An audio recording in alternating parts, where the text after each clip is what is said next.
Hi అండి, welcome to my channel. ఈరోజు video వచ్చేసి deep neck blouse back neck డిజైన్ని ఏ విధంగా కటింగ్ అండ్ స్టిచ్చింగ్ చేయాలో చూపిస్తాను. దీనికి సంబంధించిన మెజర్మెంట్స్ అన్నీ కూడా ఇక్కడ స్క్రీన్లో అయితే మెన్షన్ చేసేస్తున్నాను. ఇది వచ్చేసి కొంచెం deep neck blouse design. Heavy మోడల్లో తక్కువ క్లాత్తో blouse design cutting and stitching చేసుకోవాలనుకుంటే కనుక ఈ డిజైన్ని ట్రై చేయండి, చాలా బాగుంటుంది.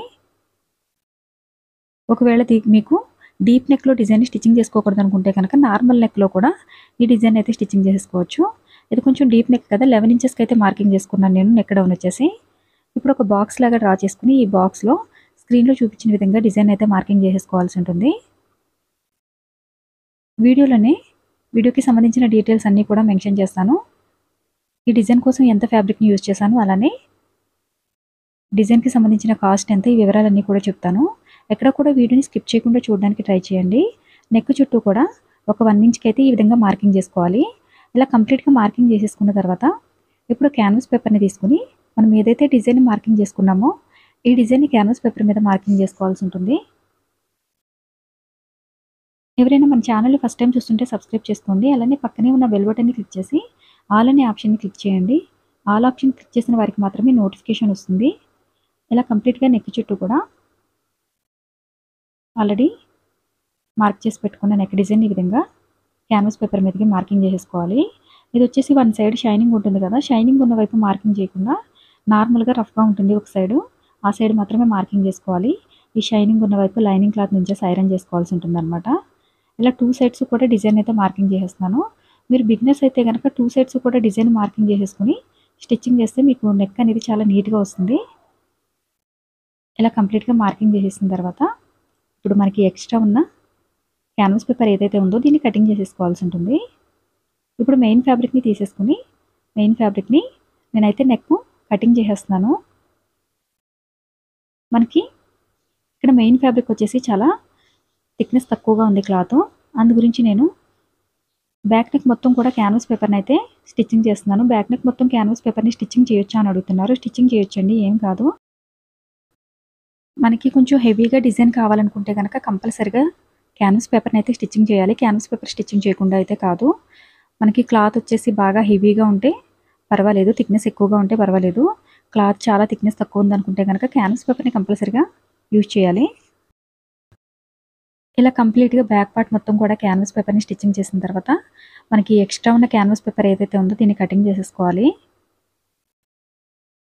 మెయిన్ ఫ్యాబ్రిక్ వచ్చేసి ఇక్కడ నేను మనకి నార్మల్గా బ్లౌజ్లో 1 మీటర్ అయితే మెయిన్ ఫ్యాబ్రిక్ వస్తుంది కదా, అలానే శారీలో కలర్ కాంబినేషన్ ఉంటుంది కదా, ఈ కలర్ కాంబినేషన్లో ఒక 1/4 మీటర్ ఎక్స్ట్రాగా క్లాత్ తీసుకుంటే సరిపోతుంది.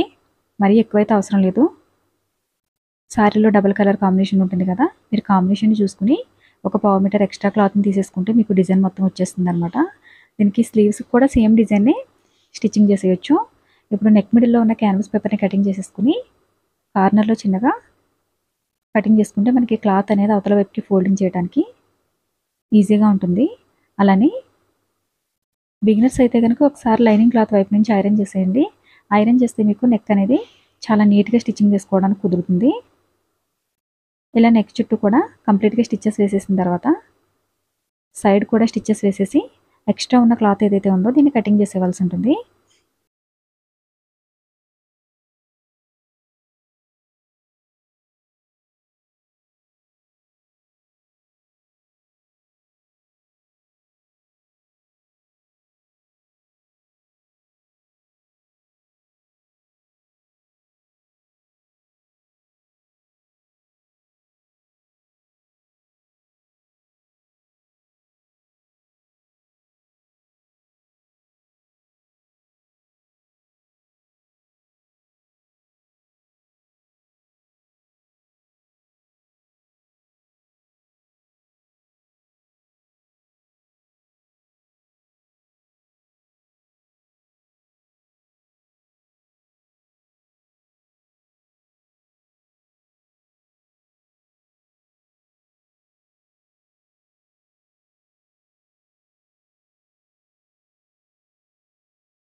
ఇప్పుడు డిజైన్ కోసం అని చెప్పేసి 3.5 ఇంచ్ లెంత్ విడ్త్ ఉన్న క్లాత్ని తీసుకుని స్క్రీన్లో చూపించిన విధంగా ఇలా ఫోల్డింగ్ చేసేసుకోవాలి.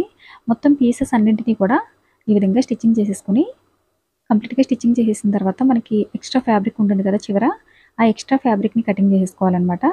ఇలా కటింగ్ చేసిన తర్వాత ఇప్పుడు టూ పీసెస్ని కలిపి స్టిచ్చింగ్ చేసుకోవాల్సి ఉంటుంది.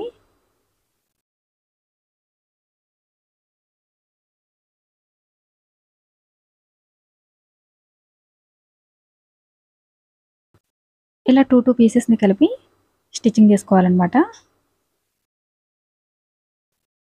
మనకి కంప్లీట్గా నెక్ చుట్టూ ఎన్ని పీసెస్ అయితే అవసరం అవుతాయి, అలాగే స్లీవ్స్కి కూడా మొత్తం అన్నీ కూడా కలిపి ఒకేసారి స్టిచ్చింగ్ చేసేసుకోవాలి. ఇక్కడ నెక్ పార్ట్ ముందు కటింగ్ చేసి పెట్టుకున్నాం కదా క్యాన్వాస్ పేపర్కి, ఆ నెక్ పార్ట్కి లైనింగ్ క్లాత్ని అలానే మెయిన్ ఫ్యాబ్రిక్ని కలిపి స్టిచ్చింగ్ చేసేస్తున్నాను. మీకు ఈ మూడు కూడా కదిలిపోకుండా ఉండడం కోసం అని చెప్పేసి స్టార్టింగ్ అయితే లూజ్కి ఒక స్టిచ్చింగ్ వేసేసుకోవాలి. ఇప్పుడు మిడిల్లో ఉన్న ఈ క్యాన్వాస్ పేపర్ని కటింగ్ చేసేసుకుని నెక్ చుట్టూ కూడా చిన్నగా కట్స్ పెట్టేసుకుని అవతల వైపుకి ఫోల్డింగ్ చేసి ఒకసారి నీట్గా ఐరన్ చేసుకుంటే మీకు నెక్ అనేది చాలా నీట్గా కనిపిస్తుంది. అలానే బిగినర్స్ అయితే కనుక నెక్ని స్టిచ్చింగ్ చేస్తున్నప్పుడు మాకు పర్ఫెక్ట్గా షేప్ రావట్లేదు అంటారు కదా, షేప్ అయితే పర్ఫెక్ట్గా వస్తుంది ఈ విధంగా ఐరన్ చేసుకోవడం వల్ల. ఇలా నెక్ చుట్టూ కూడా కటింగ్ చేసేసుకుని ఎక్స్ట్రా ఉన్న ఫ్యాబ్రిక్ని కట్ చేసేసుకోవాలి. డిజైన్ అయితే చాలా సింపుల్గానే ఈజీగా స్టిచ్చింగ్ చేసేయగలుగుతారు. ఈ డిజైన్ కోసం అని చెప్పేసి మనకి ఫ్యాబ్రిక్ కూడా ఎక్కువగా అవసరం ఉండదు. అలానే మనకి లైనింగ్ బ్లౌజ్ 400 రూపీస్ నుంచి 500 రూపీస్ లోపు ఉంటే కనుక మీరు డిజైన్ కోసం 800 నుంచి 900 రూపీస్ వరకు తీసుకోవచ్చు.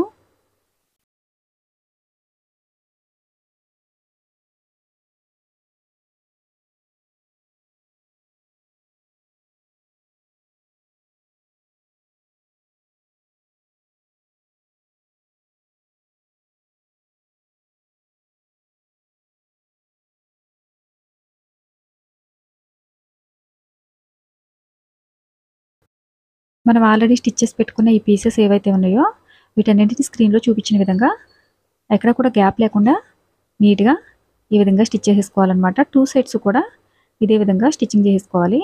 ఇక్కడ వచ్చేసి నేను మిడిల్ నుంచి స్టిచ్చింగ్ చేస్తున్నాను. వన్ సైడ్ వచ్చేసి ఈ విధంగా స్టిచ్చింగ్ చేసుకోవాలి, ఇంకొక సైడ్ వచ్చేసి దీనికి ఆపోజిట్లో స్టిచ్చింగ్ చేసుకోవాలి.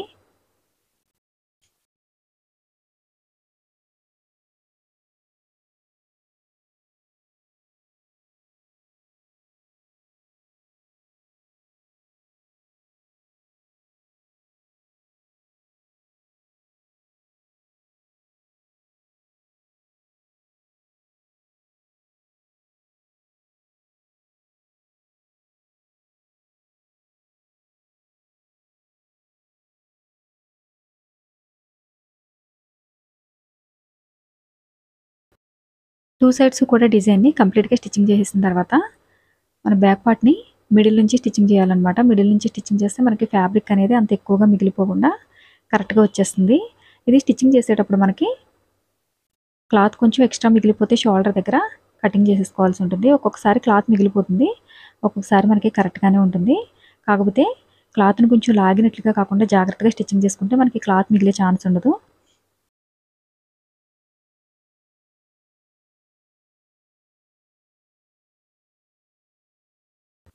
ఇలా టూ సైడ్స్ కూడా స్టిచ్చింగ్ చేసిన తర్వాత ఇక్కడ వచ్చేసి నేను మీడియం సైజులో ఉన్న బీడ్స్ అయితే స్టిచ్చింగ్ చేస్తున్నాను.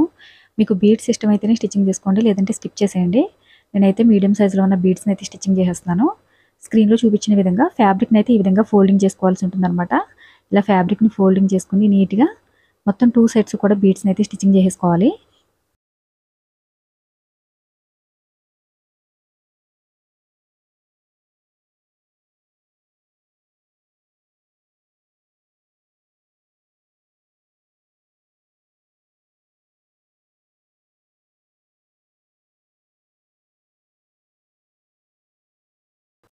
ఇలా కంప్లీట్గా నెక్ చుట్టూ కూడా బీడ్స్ని అయితే స్టిచ్చింగ్ చేసుకోవాలి.